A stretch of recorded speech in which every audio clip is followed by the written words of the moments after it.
வணக்கம் உதய். நல்லா இருக்கு, திருப்தியா இருக்கு, குறை சொல்ல பெருசா ஒண்ணும் இல்ல. படத்துக்கு இது ஒரு பிளஸ் பாயிண்ட் மாதிரி தான் இருக்கு பார்த்த வரைக்கும். விஜயோட ரசிகர்கள் எல்லாருமே அவரோட தொண்டர்களா மாறி இருக்காங்க, ஒரு அரசியல் பாதைக்கு போயிட்டாங்க. அவங்களுக்கு இந்த ட்ரைலர் எப்படி இருக்கும்? அது விஜயோட ரசிகர்கள் இன்னும் விஜய் ரசிகர்களா தான் இருக்காங்க முழுசா. அவங்க இன்னும் அரசியல் தொண்டர்களா மாறுற ஸ்டேஜ்ல இல்ல. அவர் அரசியலுக்கு வந்துட்டு பிறகு கூட இன்னும் அவங்க ரசிக மனநிலையில தான் இருப்பாங்க. அதுல பெரிய மாற்றம் இருக்கும் அப்படின்னு நான் எதிர்பார்க்கல. ஏன்னா அவருடைய ரசிகர்கள்ங்கிறவங்க இன்னும் 10% 2 வருஷம் கழிச்சுதான் அவங்களுக்கு வாக்குரிமையே வரும். அந்த மாதிரி ஸ்டேஜ்ல இருக்கிற பசங்க தான் அவங்க எல்லாம். அதனால அவங்க இந்த படத்தை கொண்டாடுற மூட்ல தான் இருப்பாங்க. அவர் அரசியல் பார்வை, அந்த அரசியல் கருத்து இதெல்லாம் எதுவும் எதிர்பார்க்க மாட்டாங்க. அதனால அவங்களுக்கு ரொம்ப சீக்கிரம் கனெக்ட் ஆகும் இந்த படம். இந்த படம் பார்த்தாவே ஒரு ஆக்ஷன் த்ரில்லர் மாதிரி தான். அந்த அளவுக்கு ஆக்ஷன் சீன்ஸ் இதுல அதிகமா இருக்குன்னு நம்புறீங்களா? நிச்சயமா இருக்கு. ஏன்னா இயக்குனர் வெங்கட் பிரபே சொல்லிட்டாரு, இது ஒரு சயின்டிபிக் ஆக்ஷன் த்ரில்லர்னு சொல்லிட்டாரு. அதுதான் இன்னைக்கு இருக்கிற தலைமுறையை ரொம்ப சீக்கிரம் உள்ள இழுக்கும். இப்போ நீங்க ஹாலிவுட் படங்கள் பாக்குறீங்க, அந்த படங்கள் எல்லாம் ஏன் ரொம்ப இளம் ரசிகர்களை கவருதுன்னா அவங்களுக்கு பிடிச்ச மாதிரி காட்சிகள், புதுசான காட்சிகள், முக்கியமா புதுசா இருக்கணும்.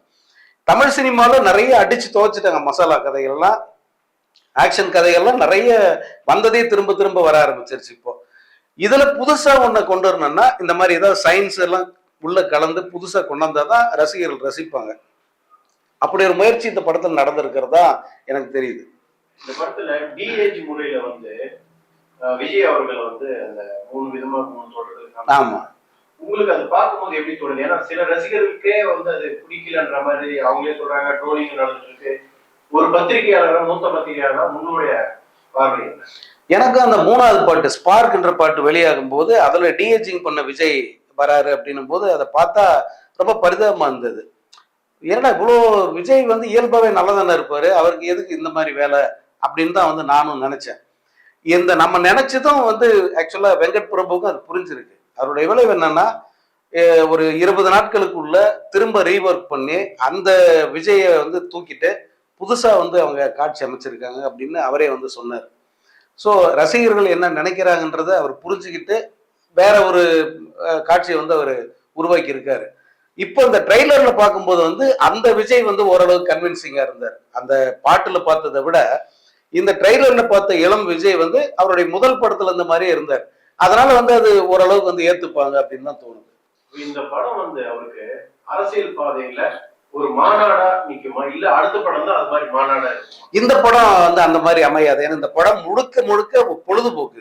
இது அரசியலோ அல்லது கருத்து சொல்றதோ திருத்துறதோ அதெல்லாம் ஒண்ணும் கிடையாது. இந்த படத்துல முழுக்க முழுக்க ஒரு பொழுதுபோக்கா இதை அவர் கொடுத்திருக்காரு.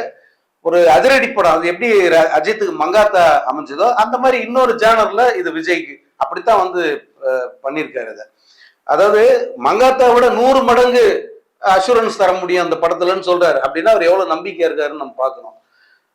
அதனால ரசிகர்களை பொறுத்த வரைக்கும் இது ஒரு பொழுதுபோக்கு படமா எடுத்துக்கணும். அவருடைய அரசியல் பிரவேசம், அவருடைய அந்த முதல் மாநாட்டுக்கு உதவுற மாதிரியான கருத்துக்கள் எல்லாம் ஒருவேளை அடுத்த படத்துல வரலாம். ஏன்னா அடுத்த படம் அரசியல் கதை தான் அடுத்த படமே. அதனால அதுல அப்படி அமையலாம். இதுல அந்த மாதிரிலாம் எதுவும் கிடையாது. மிக்க நன்றி. சுவாரஸ்யமான விஷயங்கள்லாம் பகிர்ந்துருக்கீங்க. நன்றி, வணக்கம்.